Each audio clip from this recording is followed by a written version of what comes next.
Om Namo Bhagavate Vasudevaya. Om Namo Bhagavate Vasudevaya. Om Namo Bhagavate Vasudevaya. Om Namo Bhagavate Vasudevaya. Om Namo Bhagavate Vasudevaya. Om Namo Bhagavate Vasudevaya. Bhagavad-gita, as it is. Chapter 3, Text 1, translation and commentary by His Divine Grace, A.C. Bhaktivedanta Swami Prabhupada. Do you usually chant the verse together?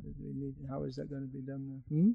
They can follow, okay. Arjuna Ovacha Jayasi Chet Karamanaste Mata Buddhir Janardana Taking Karmani Ghore Mam Niyojayasi Keshava.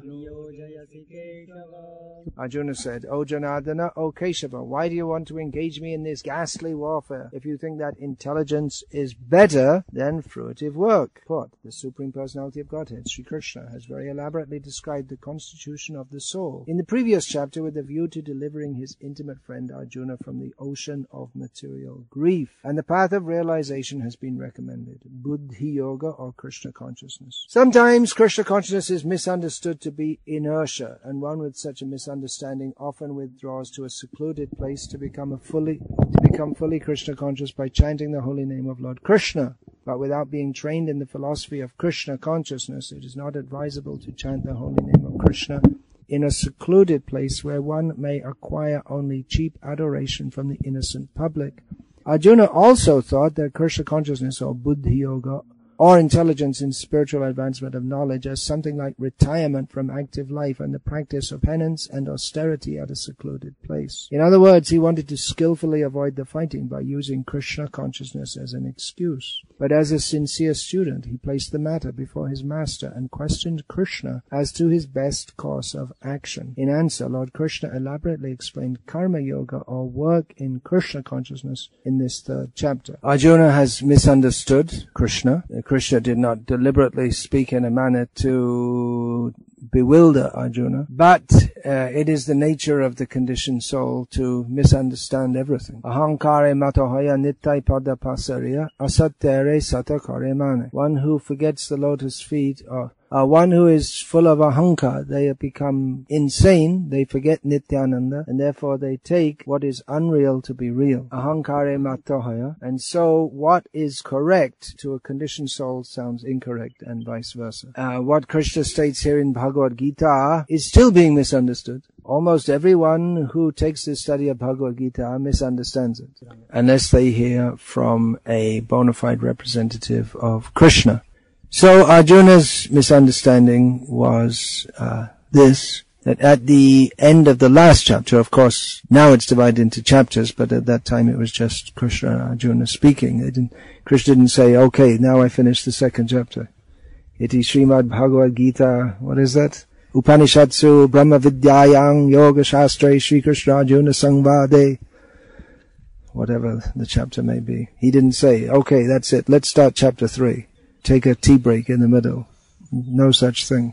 So Krishna had spoken about Buddhi Yoga. And Arjuna already had the idea that I should leave this battlefield and go, and better that I live by begging. So he thought he would become a wise man. Wise? That means intelligent. It's a different word. It's more like pragya. Like wisdom means it's more like realization, more than, because even the demons can be buddhishali, isn't it? It's more like vijnana in the sense that Krishna uses in Bhagavad-gita. So pragya, how about that? Pragya is also intelligence. Sthita pragya. I don't know how you say. Sthita pragya means fixed intelligence. Yes. Anubhavshali. Maybe. But you can be Anubhavshali and still a fool. Anyway, you can just say that Arjuna, you can say he thought he'd become very intelligent. thinking that the platform of action is inferior to the platform of being a philosopher.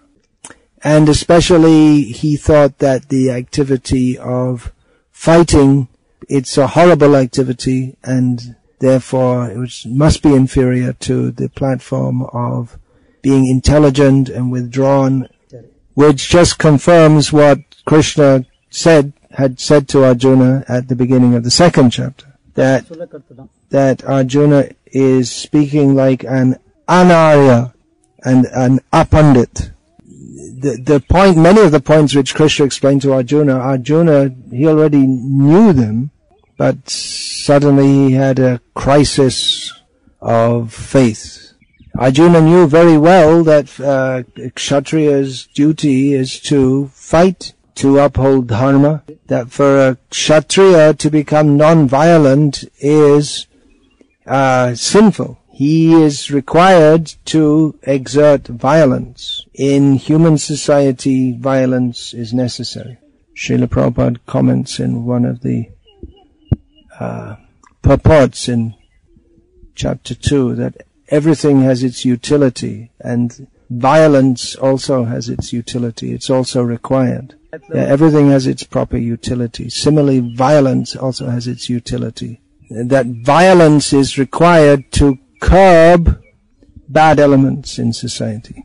Therefore, a class of pious, violent people is required, or potentially violent. So Arjuna knew this, but he thought in this situation to fight would not be good. Well, he gave many reasons, one of them being that my gurus are in the opposing party, which was basically a mundane sentiment, because his gurus, by siding with the opposite party, had taken the path of adharma. So Arjuna is arguing with Krishna. Yeah, that's all right. Challenge, isn't it? Sawal is challenge. And Arjuna has already decided that Nayotsya, I won't fight.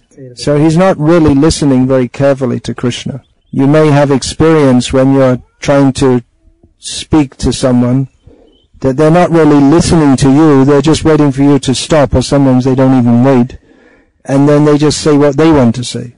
Therefore we'll find that throughout Gita, Krishna from time to time tells Arjuna, listen, because unless one listens and hears, then how can one be benefited? If from the outside you have decided that, well, I know best, and this person who's trying to instruct me, rather I should instruct him, then obviously we can't learn from such a person.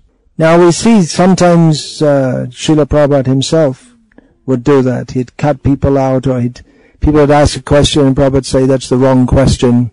You're not asking the right question. Right. In the modern age, there's this idea that, well, we should listen to everyone's opinions empathetically. Sahanubhuti is I don't know if that's probably not in Tamil. Well, that's with sympathy. It's not exactly the same as empathy. It's almost the same. Yeah, it's almost the same thing. But anyway, does it come in Tamil? Unlikely. Yeah. So if you don't know the word, you have to explain the concept. I had that experience myself. But one who is in knowledge, why should he listen to people talking all nonsense? But then everyone thinks I'm a person in knowledge. And with the expansion of the Mayavadi ideas, the idea is that, well, everyone's right because everything's right and everyone's opinion is all right. So there's no real need to listen to anyone, unless you like to. If someone tells you, you are God, you think, yeah. If someone tells you, you are a rascal, I don't like to listen to this. Krishna began his instruction not by listening to empathetically to Arjuna. He didn't say to Arjuna, yeah, I can really appreciate your point there. It must be really tough to attack your gurus and your friends. And he'd say, well, there's some really good points you made there, Arjuna. You see, there are all these soldiers, I'm present here, and Bhishma is present here, and Yudhishthira is present here, and they've all studied Shastra and but they never thought that, but wow, you're really made some amazing new discoveries here. And Krishna immediately told him that you're talking like a rascal. Anarya Jushtam, Aswargam, Akirti Karumandurai. Or you're talking like a rascal and the result will not be auspicious, it will be inauspicious. So, but still Arjuna is sticking to his guns. Well, I guess that's a wrong analogy to use on the battlefield. He's sticking to his position. He's sticking to his vada. He's not going to give up so easily. Or it could be said he just doesn't understand, and he's inquiring as a disciple has the right to inquire. But it's definitely a case of bringing his preconception. He really thinks he's got a good idea. He's not convinced by Krishna telling him that it's all nonsense. So there are many people like that. Their ideas are all nonsense, but they're really convinced that it's the highest understanding. Just like the Mayavadis, they think everything is one. And if you tell them, well, no, it's not. I am not you, and you are not me, and we are not all together. We are not sitting on a cornflake. Cornflake. Never heard the word cornflake? There's a song by John Lennon called I am you and you are me and we are all together, sitting on a cornflake, waiting for the sun to come. If the sun don't come, you'll get a tan from sitting in the English rain. I am the walrus. These are the, see, Prabhupada went to the West, Nirvishesha Shunyavadi Paschatya Deshatarne. So the West didn't get their Mayavad from Shankaracharya, they got it from people like John Lennon. It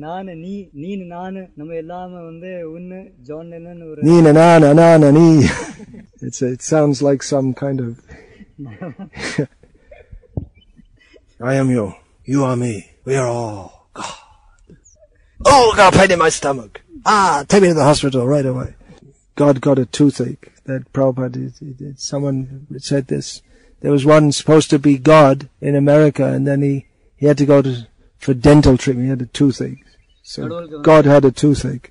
But people, they think that this is very wonderful, high realization. It's nonsense. That's an important word. You have to learn that.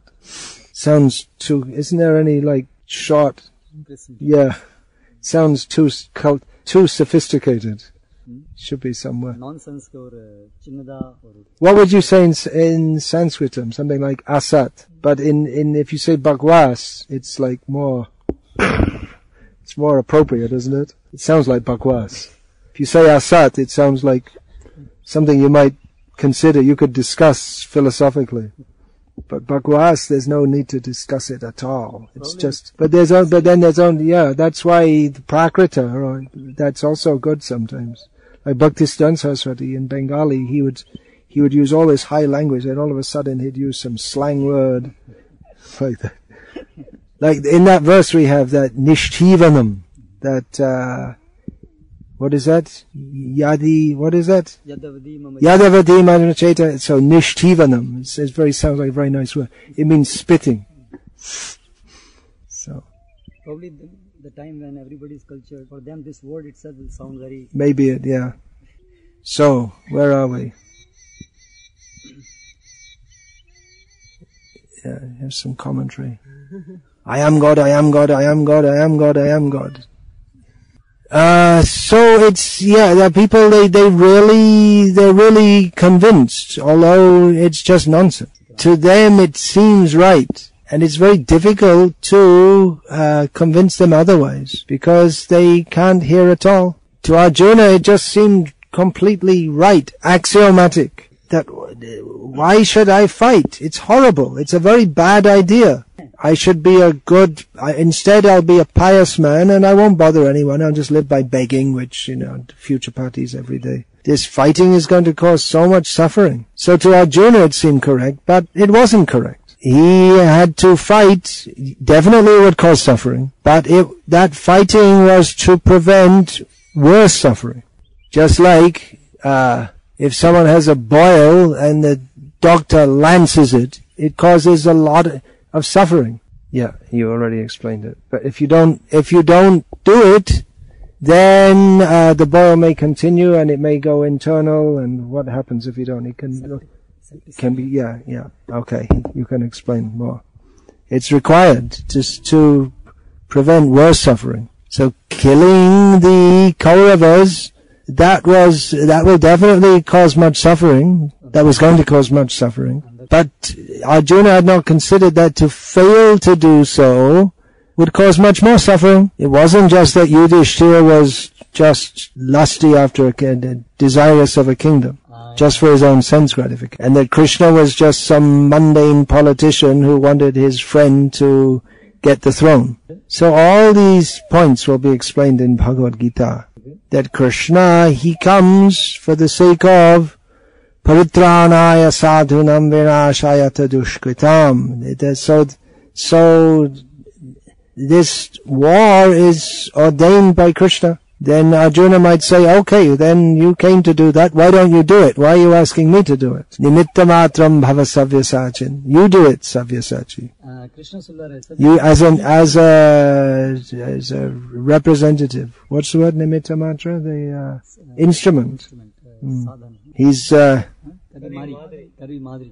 Savyasachi, which means he's expert in shooting arrows. Ambidextrous.